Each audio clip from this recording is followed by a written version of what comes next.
the presentation and get us started.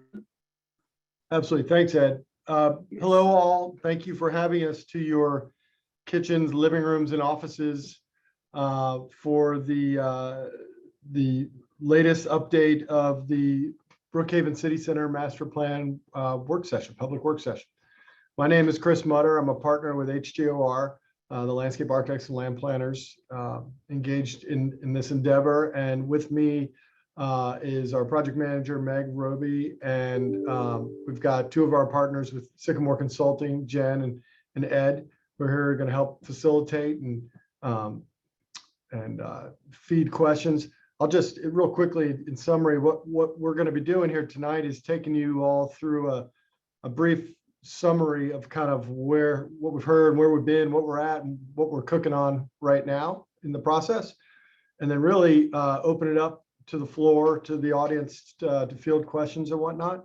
And I believe maybe Jen and Ed and city staff, everyone's going to be kind of fielding the conversation questions if they come in, and we'll kind of go at them one at a time.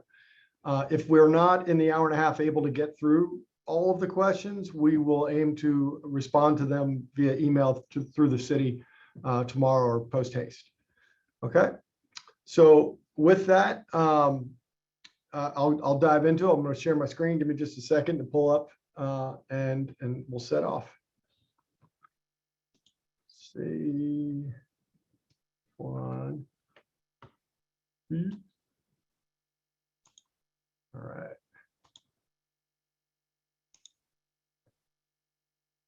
So I've got this up. Please let me know if everyone can see the screen. I guess that's really for the there we go. All right. So like I said, thank you. And we're excited to be here for the work session for the latest update of the Brookhaven City Center Master Plan project. It's been over a year now that we've been in this, and we can see the finish line in our future. It's been an interesting process, different than most other kind of master planning public projects that we do, in that, boom, we timed it perfectly with COVID. So from things that we would have done in convention centers or lecture halls, large rooms where we could all sit at a table and put paper in front of folks and really do this in the public, we did a lot of that kind of stuff virtually, and it was a learning experience for all of us. But I think a really fruitful experience, and we're excited to step into what we've learned along the way. So this past fall, stepping back, the last series of public engagements we had, the pop-up events, were really fruitful, and we learned an awful lot from that. From that, we heard a lot of repeated points and remarks and interests of the citizens of Brookhaven, things like walkability, the experience itself, the identity. And let me roll through. This is in no particular order, but from the online surveys and just people leaving their remarks, or just from some of the conversations we had at some of those events, people's concerns over and over and over about bike and safety, pedestrian safety, really looking at what is the definition of walkability. And it takes us down to, first off, there's got to be a reason to walk on a path, right? People aren't going to go aimlessly somewhere. It's got to be safe and secure, and it's got to be comfortable, and it's got to be purposeful. But over and over, other words were inclusive. They wanted a city center experience that's inclusive of everyone.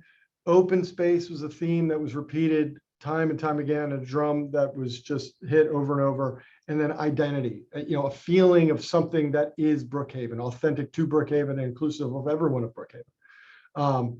And then last on here was the notion of East and West, which was really an interesting remark to us in looking at the plan. But is there a way to connect East and West, the two halves, so to speak? So taking all of that, what we heard and what we observed was the study area. First, if you go, I can move my cursor, hopefully all can see it. The bottom half of this yellow line where it's solid is what was in the RFP as the study area for downtown Brookhaven. And when we drop this in, just these crude bubbles are really just suggesting the influencing neighborhoods and communities up against it. what really jumped out to us quickly was a few things. One was there's a good portion of development, town Brookhaven and Oglethorpe up to Ashford Dunwoody Road that we really feel is very influential on this corridor, on really what should be considered the city center. That was one of the first observations. The second is looking at all of that and then just looking land use wise at all of what is developed through that corridor. This yellow on the right half of the screen, yellow, orange, red is really kind of just a gradient over yellow being high developability, whether it's open land or low densities, things that realistically, reasonably seem like there might be, potential to redevelop those parcels, to red being either currently in use or recently developed or, large residential home stock and things like that in the university itself that really realistically are highly undevelopable going through there. The next observation through all those comments we heard from everyone is what we have coined the phrase as the river. And the blue line through the corridor right here is what we're calling the river, is really going back to that remark about east and west. West being towards the country club to the left there, and right being down the Dresden, or east being down the Dresden corridor. And what that river is or represents is literally Peachtree Street, the MARTA line, and the Norfolk and Southern line, the rail line that goes through there. And it really was an aha moment. And one of the other comments is really we need guidance on a framework through here. And another observation we put together on this board is over and over people's comments or remarks is we're looking for a city and a city center and that walkability, something that speaks to the character, or if you close your eyes, you can imagine downtown Decatur, something like that, the walkability to Decatur. So when we start looking at this corridor and the river and the length of this corridor, this is true to scale up here. This rectangle at the top right corner is downtown Decatur. And what's really unique about this corridor is you could fit 3 downtown Decaturs within it. It's quite a challenge to say, where is a town center? Where is the epicenter in something this linear and this large in size? It's almost 2 miles in length. It's 1.7 miles in length through this corridor as shown. So diving further, our engineering team partners were looking at the road system through here, which is really influential in the story that's developing in here. That what happens towards the bottom in this vignette here, the full length of the corridor, the almost 2 miles from left to right is numbered 1 through 9. These images right here happen to be at the left side, the southern end of Peachtree. So on these screens, this is Northwood Hills and this is the Dresden intersection.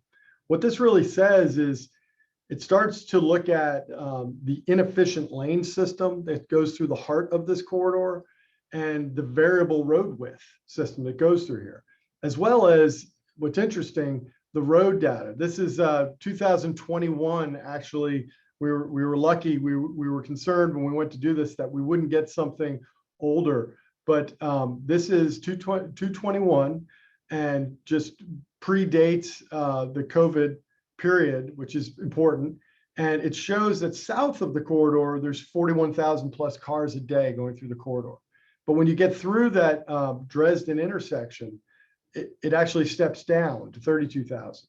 So less cars going through there. And then going through the heart past town center and up towards the university, it's still that 32,000 count that goes through there, interestingly. Then when you get to the north end, and also that same variable total lane width of the road system itself that goes through there.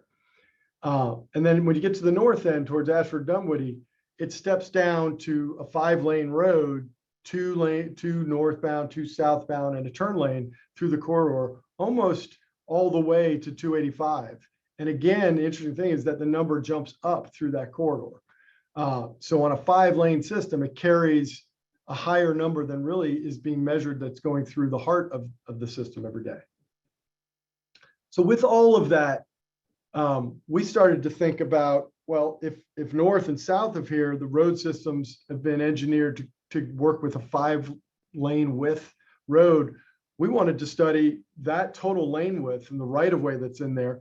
And can we actually squeeze this down, narrow the lanes themselves? They're incredibly wide lanes in there, but how can we organize a road to calm traffic and create walkability and a sense of identity through a corridor? And this is just a diagram of suggesting that we could even look at saying, taking the road, and the right side of the image happens to be the Norfolk and Southern rail wall. If we could create a 9-foot space over there, the pedestrians could walk against some landscape, we could organize 2 lanes, have a 15-foot wide median, which is important that when turn lanes are needed, it can fit the car, and have a small medium refuge in their little peninsula median, and then get to 2 lanes again, get to a wide landscape on one side of the road, and ideally, if we want, fit up to a 15-foot wide multi-use trail system through the corridor, which potentially in our case could connect to the trail system that's underway north at Ashford Dunwoody Road and going up towards 285. And then outside of that, another important point is what is normally called the interstitial or supplemental zone. There's adequate width between the existing developments that there now that there could be additional space for retail use and activating the spaces outside of that multi-use trail width. This total section is 93 feet, which if I roll back through those roads, the lane widths were from 90 feet to 75 feet, and that's all within the right of way. This is indicative of the total right of way width. So this should amply fit in that corridor.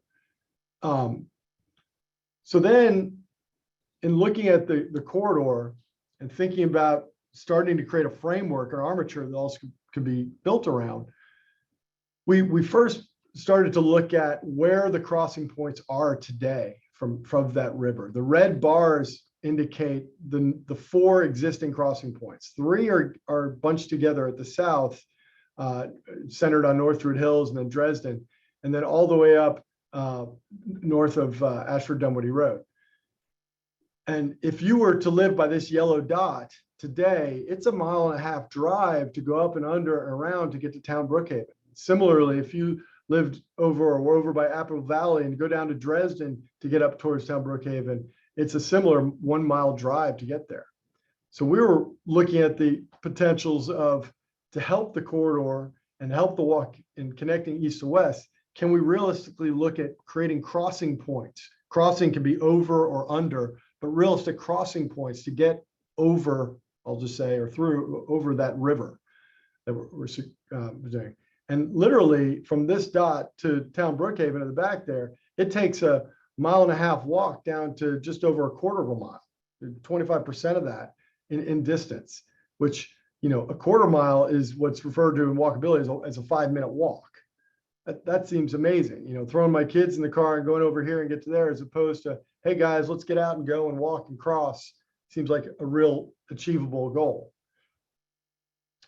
So taking all of that together, we started to look at what we're considering now a framework plan, which our market research partner, HRNA, they've done research that tells us that residential home values that are in proximity to open space, parks and open space, increase home values up to 4%. Similarly, residential home value that's adjacent or near to trail systems increases potentially 7% home values.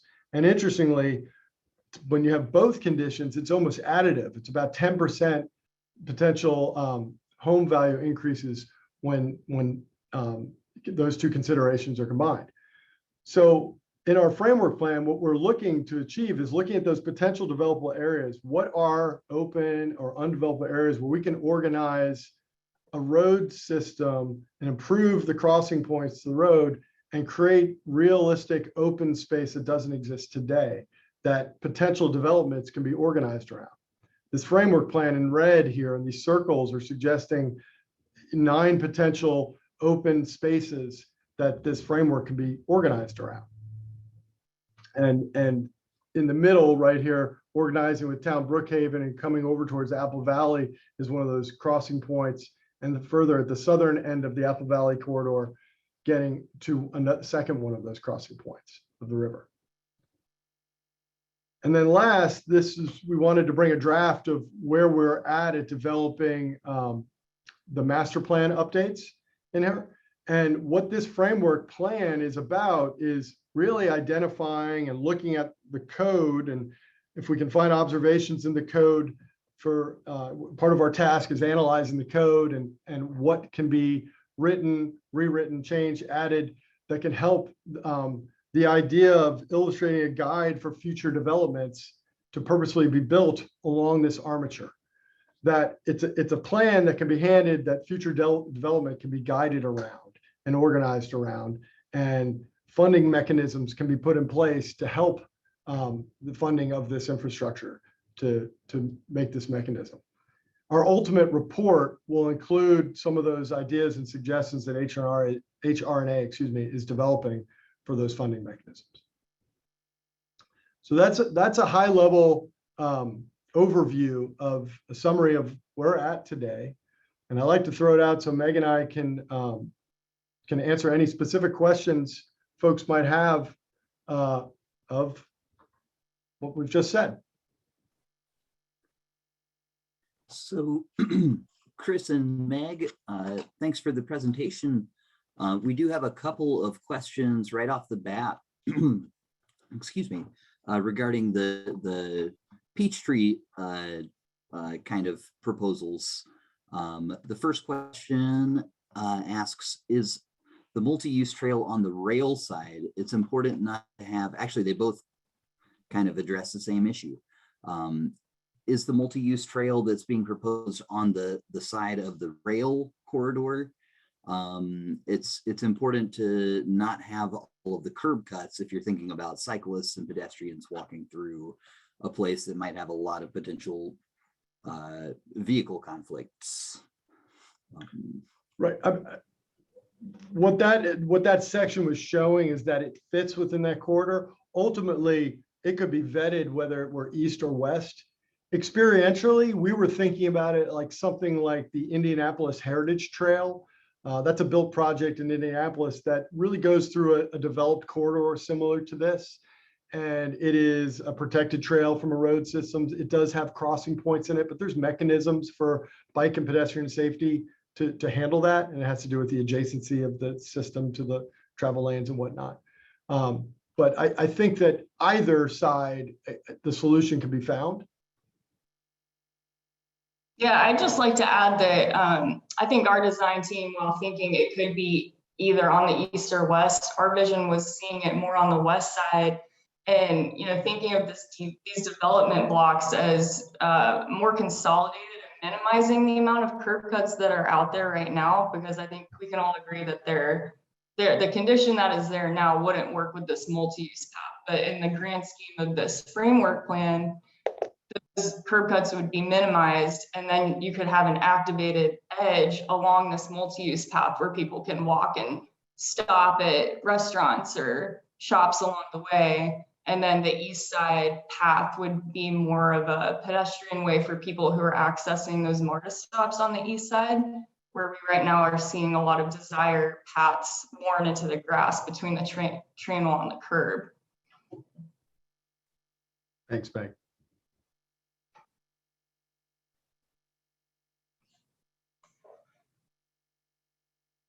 Yeah, thanks for those questions. And or if y'all would like to make it a bit more, or I'm happy to unmute anyone if anyone wants to. We've got a relatively small group tonight. If anyone wants to open the floor and have a vocal discussion, or it looks like we do have another question about the place of interest on the north side of Dresden is not public green space today.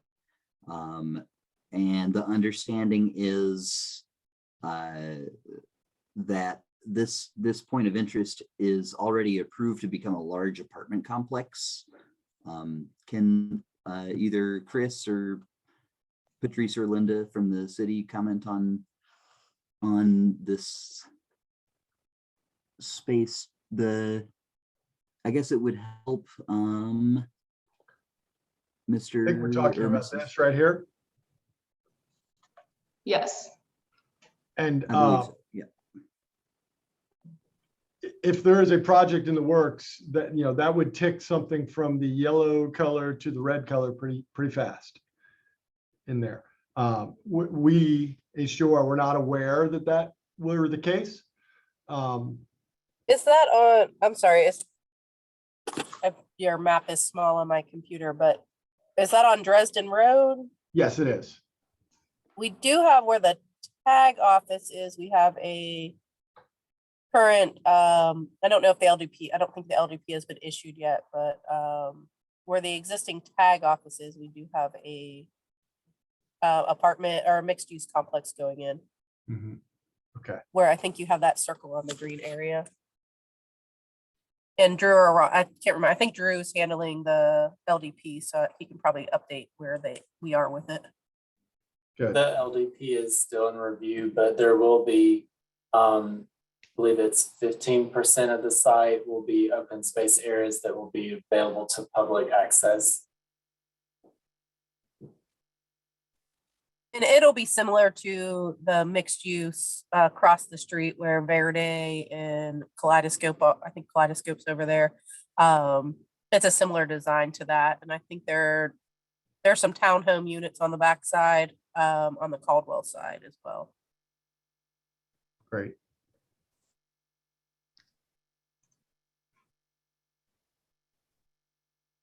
Yeah, and feel free to ask again if we didn't answer that question correctly, or if you'd like to be unmuted and talk a little bit. We do have a request to show the street plan again. Chris, if you're able to show the street section or the street framework.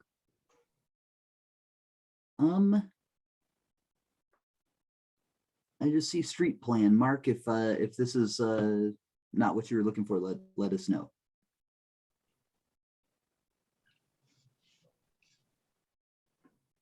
Yep, that's the one. Okay. We also have a question.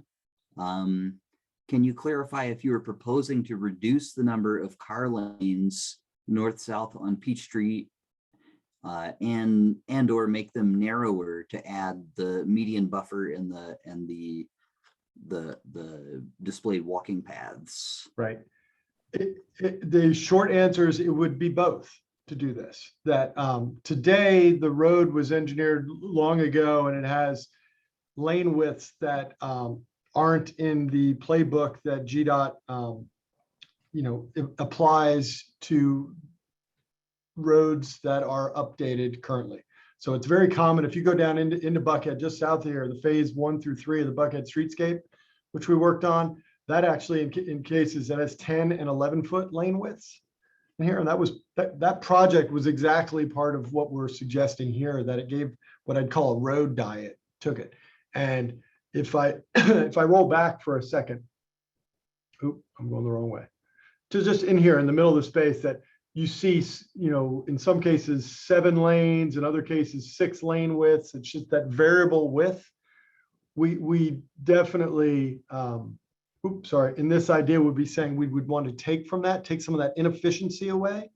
And then where an entrance is needed, there'd be a lane to turn into, just as you see going south of here in the Buckhead corridor.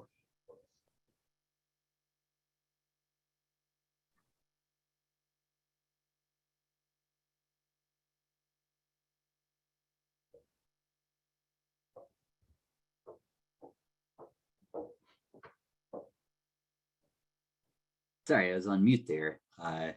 We got a couple more questions. Why are the car lanes on Peachtree 11 feet wide, which might encourage faster speeds? Why not 10 feet or 10 and a half feet? Oh, this was just, again, for this spatial planning thing. We would certainly, when we get to that point, lobby for getting as low as we can. I can tell you, in front of Piedmont Hospital, we worked with GDOT and changed the lane configuration there about 1.5 years ago, or maybe 2 or 3 years ago now, when we did that hospital expansion project in the tower. And this kind of conversation we're having here was a big part of that in doing that project. And we actually implemented 10-foot lanes there as you go up and down the corridor, the lane widths do change variably, going from kind of a condition we're in now where they're 12 to almost 13 feet wide to places where they're down to 10 foot wide. So we would love nothing more than to get them as narrow as possible.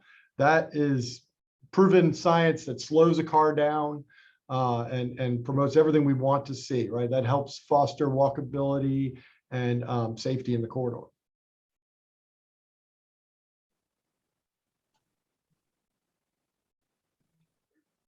Awesome. And then I think we have a question that is, I don't know if it's prior or after to this slide in the presentation, but the question is, what are the red lines marked for pedestrians and cyclists? And what kind of infrastructure would this be? I'm guessing that's based on this plan, the red lines, and well, through Peachtree Road, it would be something like the section I just had up, and hopefully a multi-use trail system going through the corridor all the way up to the system being implemented at Ashford Dunwoody, connect to there. And then creating this green swath adjacent is really indicative of that multi-use path. And then these developments that could front on that, let's call it waterfront real estate, and that experience that can be created. The rest of the red lines is existing and potentially proposed street networks to help the connectivity through the corridor. And each of those we would believe would have a complete road design, meaning they would have a sidewalk system and all the pedestrian safety measures. Yeah, at this point in the design, this is a high level goal for circulation. And I think as these projects get implemented over time, it'd be up to the city to study these in more detail and to understand how these circulations become. Is it a bike lane? Are they sharrows? We're proposing the multi-use path along Peachtree. I think it becomes more granular as the pieces of this project become developed over time.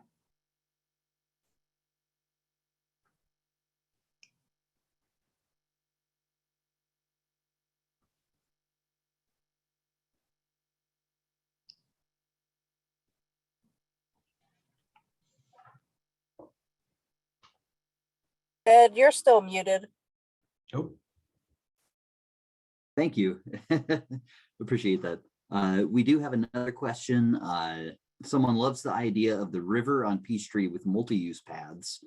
And this, Meg, you might have just spoken to this point, but will we have tributary multi-use trails that come in from Dresden and other places that might link up with this? certainly any and all planned pedestrian, well, let me say the planned ones, Ashford Dunwoody and connection to the greater surrounding trail systems, we would want to achieve the potential of connecting to any and all of those. All of these streets, like I said a moment ago, would be designed with complete streets and walking systems. And if we could put multi-use trail down Dresden with the design that's underway with Dresden in there, we would be all for that. Mm-hmm. Yeah, and very intentionally, all of these circulation lines have arrows at the end to suggest that this isn't a contained project. We want this to be woven into the neighborhood fabric of Brookhaven, so that would be, again, up to the city to study these streets in more detail. But certainly along the Ashford Dunwoody path that's going in and the study along Dresden, that would all be integrated into this. I mean, talking about the walkability, the aha moment in the framework organization, the RFP set out with where is the spot. If I look at these circles on here to say which circle, excuse me, sorry, which circle is the right spot where city center should land. Really, through all the analysis and everything I had talked through earlier, the aha moment is how can we, rather than a place, but create a corridor, an experience through this 1.5 miles that all of the program of a city center could dot along the development through here, not all in one place, but in multiple places through here. And all of that promoted with a walkable environment, really stitched together. Some of the words again were identity and experience and inclusive character, that we believe strongly that walkability leads to the success of all of that. and getting these trails and sidewalks and real purposeful methods for pedestrians to move throughout the city is imperative to all of that.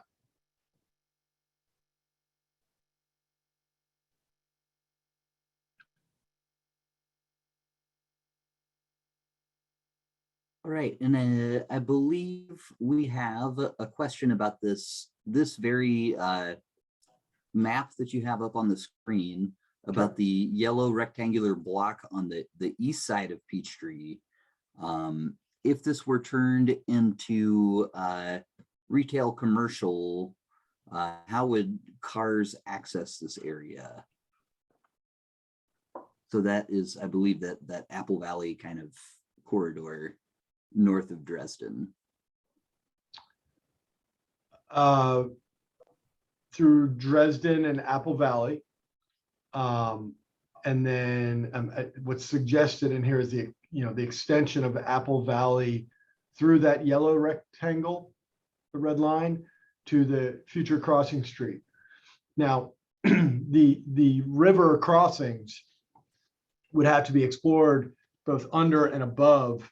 I can tell you, just looking at the grades that we've done, a crossing under with a vehicle would be quite an undertaking, meaning the length of it with the grade change that happens there. So particularly at that north end of Apple Valley, I feel like the most realistic way to achieve that is a overhead vertical pedestrian crossing, which would be not a car. But vehicle circulation wise through those existing road networks.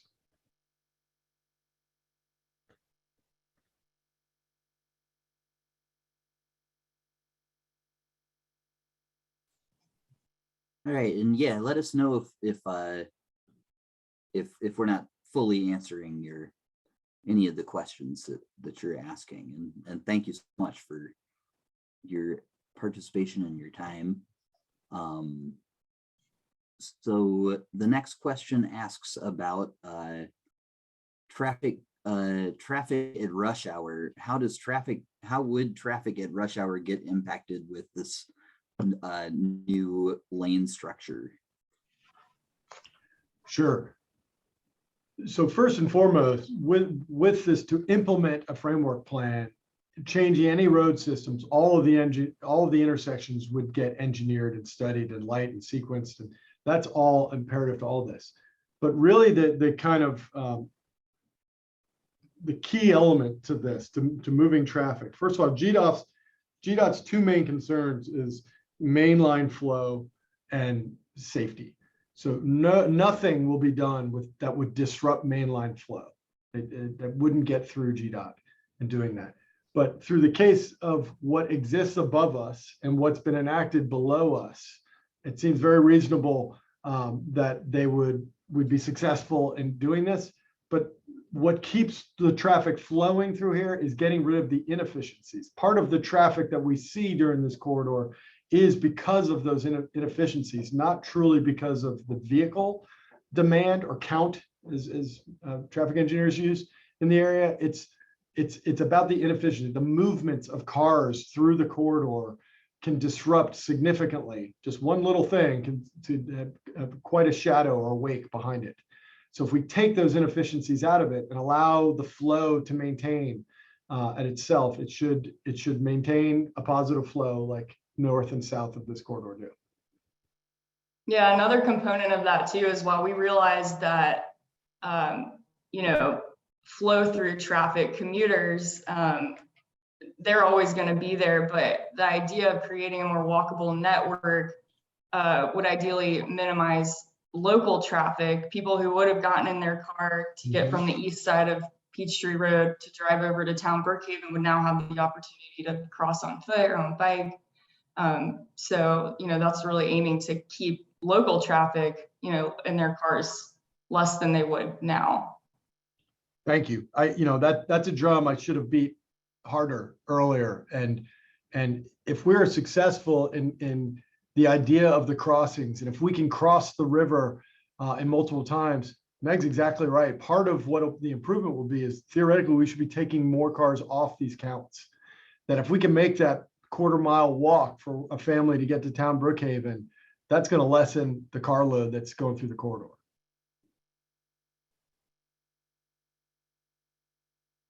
Right, and that also addresses the follow-up question of would pass-through traffic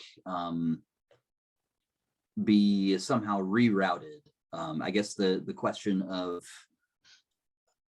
livability and walkability and streetscaping on Peachtree versus folks trying to pass through, as it is a major arterial. So are we proposing to reroute traffic from Peachtree, or more like you said, Chris, about eliminating the inefficiencies? The inefficiencies, yes. It's about doing our best to take all of the awkward geometries and inefficiencies out of the system. Right, which would allow for maintaining the through traffic that does exist. The mainline flow. Yeah. So the next question asks, what are your thoughts about getting over and or under Peachtree Street?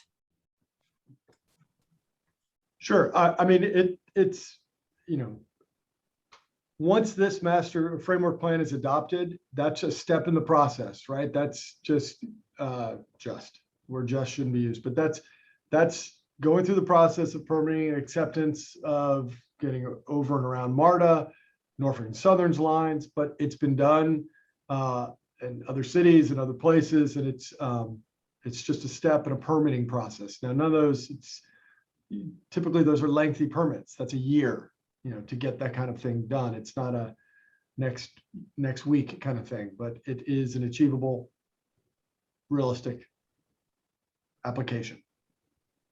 I think the engineering of getting roads under it is a much more complicated process than getting a crossing over it, for sure. You've got spatial limitations to deal with and property and all that. You also have incredible engineering has to be done about vibration and, you know, any impacts to the rail lines themselves.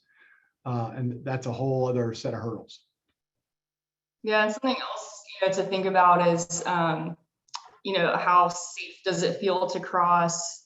You know, we're keeping this open as just a connection from east to west, whether it's a tunnel or a bridge. That's a decision further down the road. But, you know, something to consider is if you're a pedestrian, how do you feel walking in a tunnel underneath a road versus being on a bridge over the top? There's ADA accessibility to think about. You know, if we bridged over, there's, you know, we talked about elevators being involved with that. And I'm not sure if we made it totally clear, but these crossings that we're talking about would just be pedestrian and cyclist crossings. This wouldn't be a vehicular connection. So just wanted to reiterate that if we had not made that clear yet.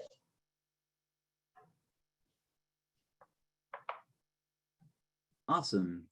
Thanks, Chris and Meg. I am going to unmute Susan, I believe, has a question to vocalize here. So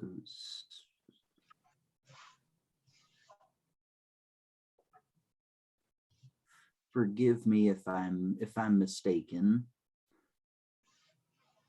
but I believe you should be able to. Okay, this is Susan's husband. Oh, sorry about that. Hello. No, I don't know how to operate this, but currently we're rush hour, and I've lived around here all my life. Rush hour has gotten markedly worse. People going to 285. They cut around from Peachtree, Dunwoody, Capitals, or go around the golf course to get to the MARTA station. Looks like narrowing the lanes will make that markedly worse. There's already not enough asphalt for the cars. And as for the points about people walking to town Brookhaven, that's well and good. But most of the cars going through are not local cars. They're going to 285. How is this going to convince me that this isn't going to make it worse. Lennox Square, yes, that works pretty well, but you got cars coming from Peachtree, Dunwoody, Roxborough, Phipps Plaza, all that trying to get to 285 in the afternoon. Sure. And I'm glad you said Lennox Square. That's the example I would go to most directly. And it has influences, of course, of, really from 85 south coming up Lennox to Lennox Loop, cars coming off 400 to the south, as well as just traffic coming north and south on Peachtree. It in some cases, 2 lane widths we're taking out of that. And it's typically 2 travel lanes until you get to the financial center, where I think it's southbound goes to 3 lanes. It's typically two lane widths through there. Then where driveway entrances happen, you get a short ingress lane.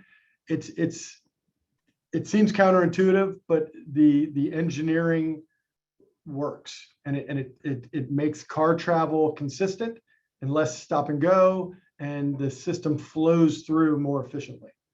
And I used the word awkward and inefficiencies earlier. In our corridor right now, there's some real things that are troubling to the flow of cars. One is amazing to me. It's very inefficient. Southbound, the left-hand lane is a travel lane for most of this corridor, and then it just becomes a turn lane. And there's no identification of that for traffic.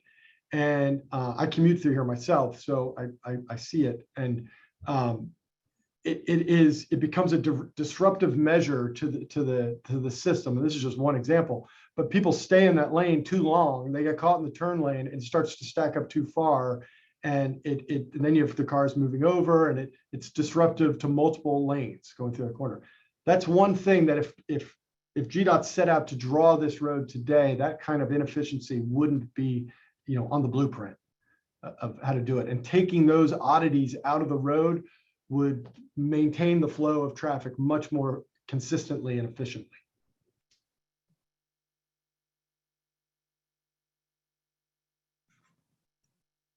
And I think that also goes to answering a later question that we had about could you give us an example of what inefficiencies on Peachtree Sure. you would be eliminating, and how or maybe you could say how would Peachtree function ideally? Ideally, my ideal vision would be as 2 travel lanes in either direction as consistently as possible, as long a stretch as possible through this 1.5 miles, that we can maintain those uninterrupted travel lanes. And that's my short answer. Okay, and then switching gears a little bit, we want to get back to the whole city center theme. Someone has asked, is there not going to be one central gathering place, like for concerts or gatherings or etc.? Sure. And the short answer is there absolutely could, and development in the market will drive that. The idea of the 9 circles on this drawing right here is to say that, a partnership, public-private partnership, the city to develop some or all of this program, it certainly can be achieved in multiple of these locations. So my answer is absolutely, that's the dream, that there's a large purposeful open space. And really what we're trying to say is there's many locations in here, whereas these circles, at this scale, those are huge diameters. Those are acres out there that you could get a real dynamic open space in many of them.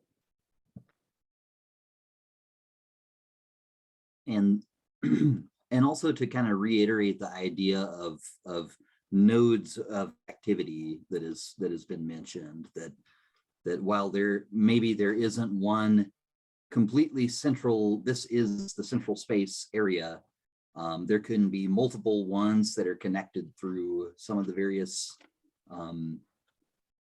things that Chris and Meg have talked about.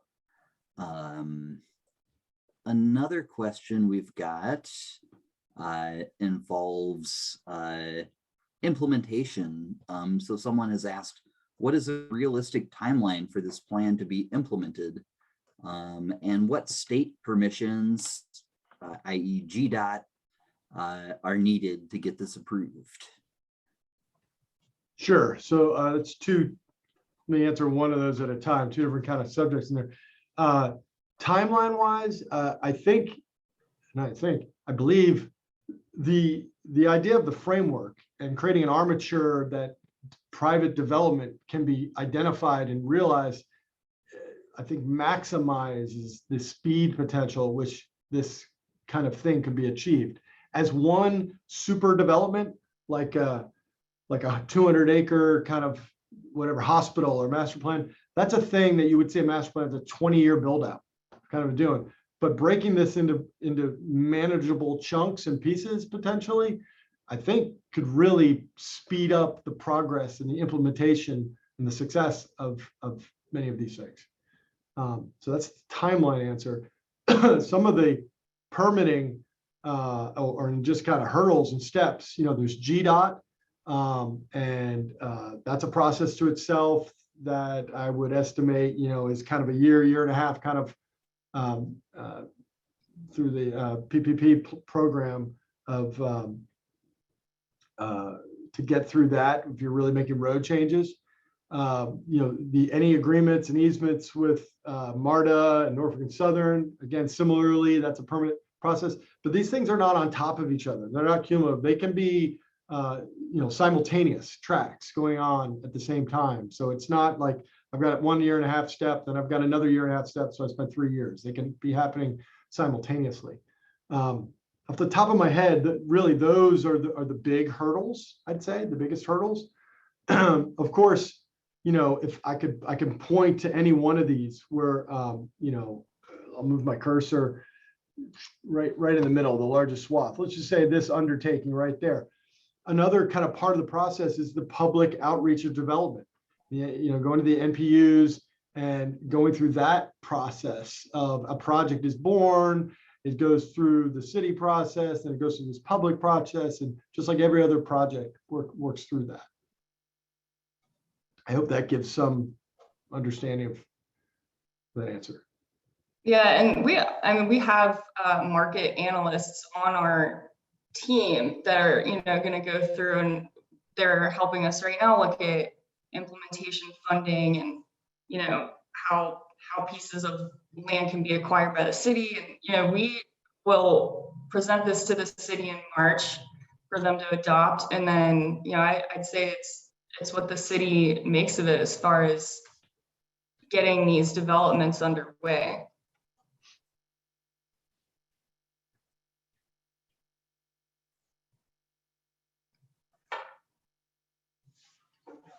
And we've got one more, actually, we have an earlier transportation related question. GDOT has plans for a separated bike lane on Peachtree Road.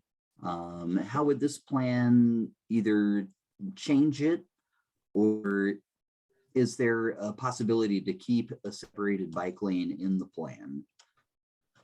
I believe that's the what was it, like 2016 AECOM plan. That let us know if we're misspeaking also. Okay. That vision and the vision we're suggesting here are really one and the same. How a multi-use trail gets articulated and designed and the pedestrian safety measures put in, all yet think of this idea of the multi-use trail drawn with a Sharpie, where that AECOM plan and LCI that was done had much more kind of granular elements put to it. Ultimately, the solution here, or a solution here, would get to that same granular level and look at every implementation strategy.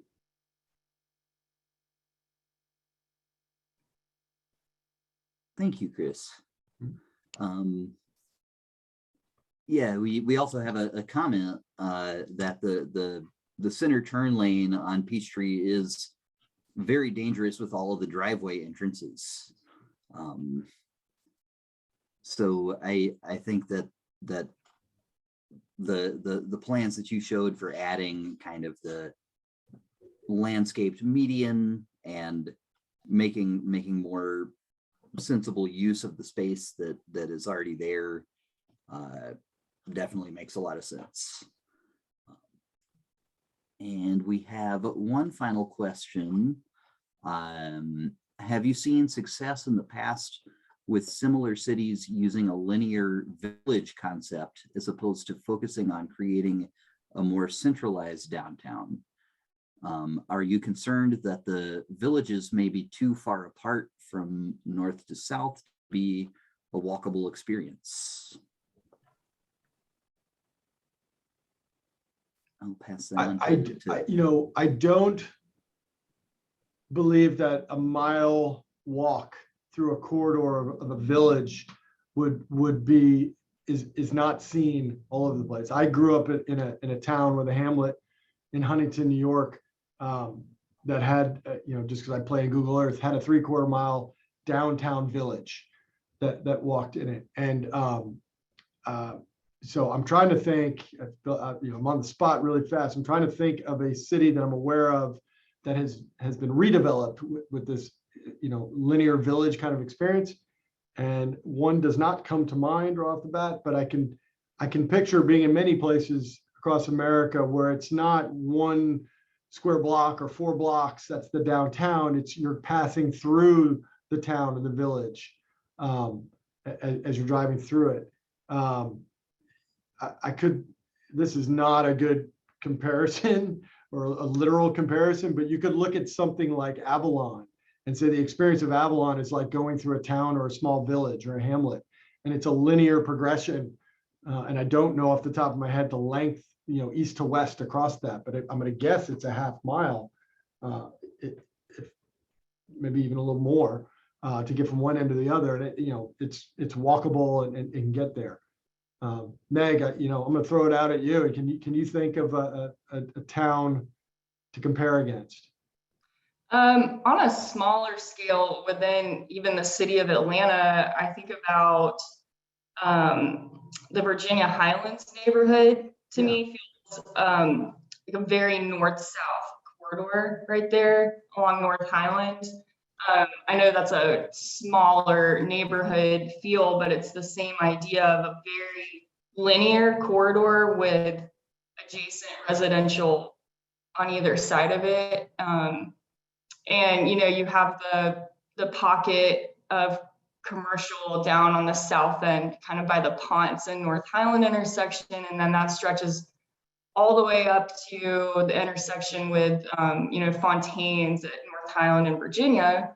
And I'm just going to guess that's a mile and a half corridor. And at that scale, that's a successful urban corridor. People ride their bikes. There's a continuous sidewalk all the way along that. I've walked it myself plenty of times and biked it. And then just to address the walkability distance part of that last question, when we were laying out this framework plan and kind of laying out these points of interest, we paid attention to the distance between them, and they are, for the most part, a 1/2 mile apart from each other, which in the planning world, we consider a 10-mile walk, which most people are willing to do. So that was really important as we were laying this out, was how to make this 1.5 2 mile long corridor break down into these walkable feeling segments, these 1/2 mile segments. So yeah, we feel that this would be a walkable feeling framework plan. Continue that's kind of the point. What's one of the points we're at right now is getting a little bit more micro into analyzing exactly where the crossing points can be as we're updating the framework plan for those walkable chunks. Hey Chris, can you scroll to the master plan, the last slide? Yeah. And someone had asked about, is there not going to be a central gathering place, city center? And I think our approach to this is we wanted it to create a framework plan based off green space, because in the end, that's what makes a successful framework. And then these developments that are built around it, you know, we think that further study can go into what plugs into these developments. You know, we have our own ideas of what feels like it makes the most sense. You know, the Apple Valley block we've drawn as more of a residential type block layout, the park that, you know, handrails all of that. And then with this connection, we've proposed over to the block on the west side of Peachtree with that larger green space and a one single building in the middle there. To us, that would make a lot of sense to be the city center. It doesn't have to be, but in our minds, like, we think that that would be a successful place for it. And then, as Chris mentioned earlier, this green space, you know, is an acre or more, and that could be that public plaza, a community gathering space for Screen on the Green or Friday night concerts or the farmers market or whatever it may be. So any one of these large green space we've proposed could be that community gathering place. Our main point is that the bones of this are what we're promoting, and then the specific uses will come by market demand.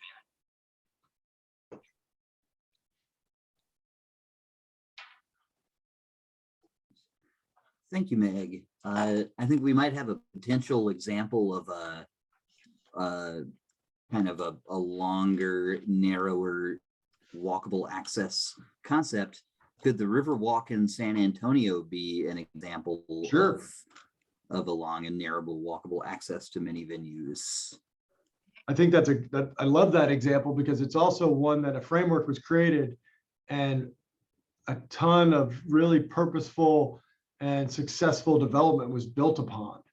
So where it started and where it is today, you know, there's an incredible amount of growth and success around that corridor.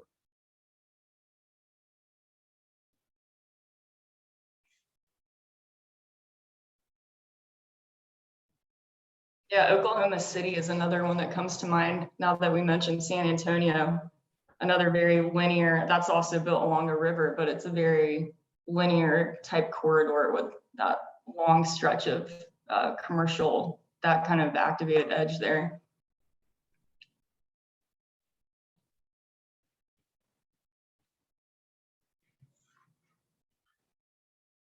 Awesome. And one kind of final, and we're happy to stick around if anyone has any questions come up. But one final kind of comment / question. We got a comment that the language during this presentation is a little bit more pedestrian focused, but we'd hate to lose the intent to make it more bikeable as well. Could either of y'all speak to bikeability more generally?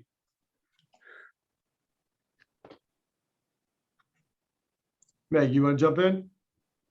Yeah, no, I apologize if our verbiage has named pedestrian, but, you know, we've had shareholder talks with the Bike Alliance in Brookhaven, had a lot of good conversations with them about keeping bikes in this conversation. The circulation plan is very much inclusive of bikes. And I mentioned earlier, you know, including bike lanes along these streets. And if we're going to build a bridge over it, how do bikes get to it? You know, if we're going to put stairs anywhere in this, you know, include the runnel that goes up the side for, you know, bike access. On a more detailed side of it, just recommending throughout this whole corridor that there's plenty of bike parking, because we've heard that as an issue around here. It's just even trying to figure out where you lock up your bike. You know, something else someone pointed out, if you're going to have any kind of large grade change, like ground floor to a top of a bridge, you know, cyclists need a way to navigate that. So that's where we start coming into the elevators that also incorporates ADA. But yeah, we've promised we haven't neglected cyclists while thinking about this entire framework plan.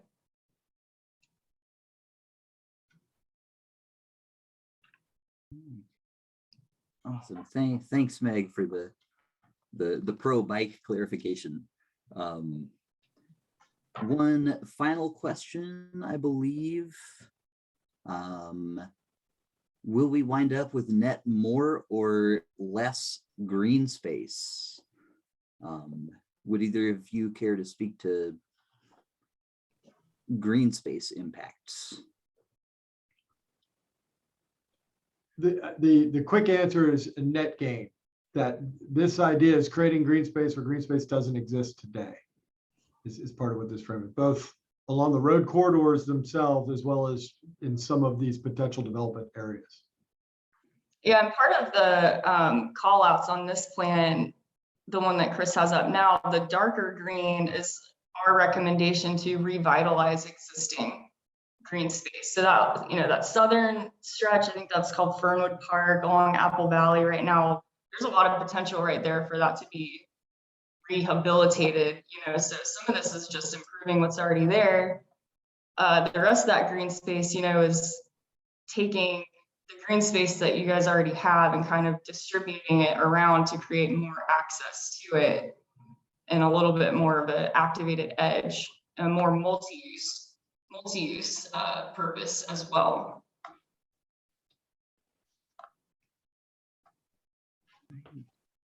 And I know I've said one final question about 5 times now. We do have one more kind of comment that I think it'd be interesting to hear some thoughts on.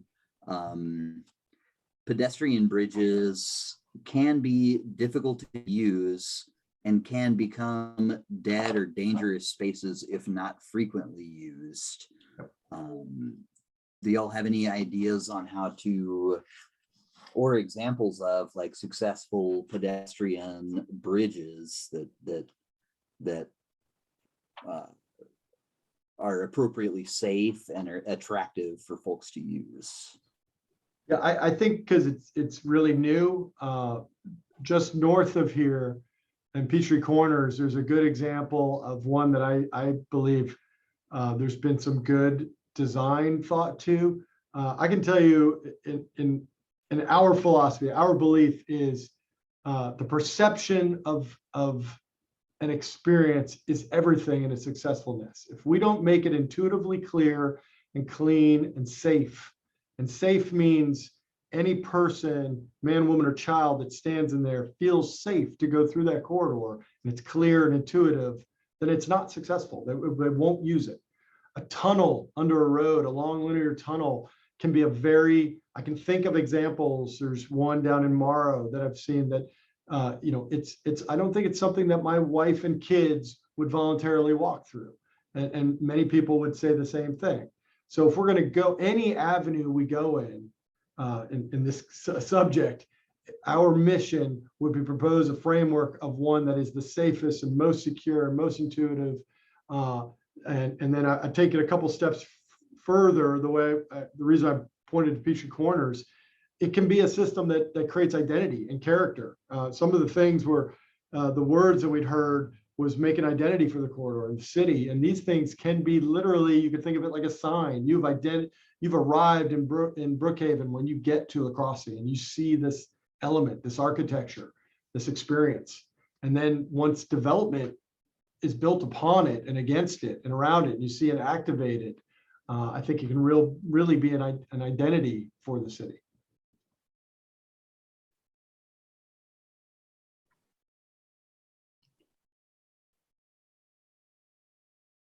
Great. Well, this looks like the end of the questions.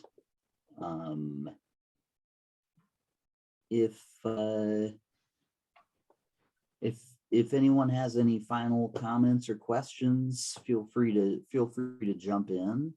We'll give it another minute or two, and then we'll let everyone go about their Wednesday evening. Mm-hmm.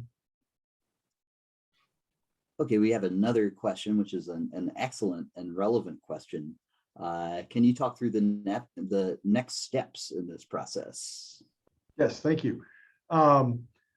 So we are in the process of refining the complete framework plan and report that's being put together. I'm totally going to miss state the names of them, but we've got updates at work sessions for council and planning commission. And ultimately, in a month or so, we aim to have a final report to hand and present to the city of this final framework plan.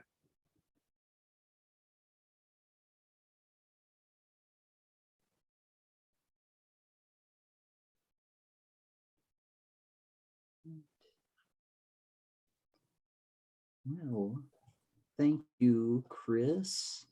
And thanks to the project team and for the City of Brookhaven for hosting us this evening. We will be posting these presentation materials on our engagement website. I will throw a link up to that in the chat very quickly. Yeah, just in closing, I just want to thank the citizens of Brookhaven who have showed up to these meetings, and everyone who came to the district pop-up events and came to the, city hall pop-up during COVID and submitted their comments and engaged with any of the online surveys. It's been very apparent to us that there's a lot of Brookhaven pride and enthusiasm behind this, and it's been fun to interact with the community, and we're excited for the next steps, and just thanks to everyone for their input and interest. Absolutely. Cheers. Well, with that, hope everyone has a great rest of the evening, and we'll definitely be in touch. Great. Thank you all. Thanks again. everyone. Thank you.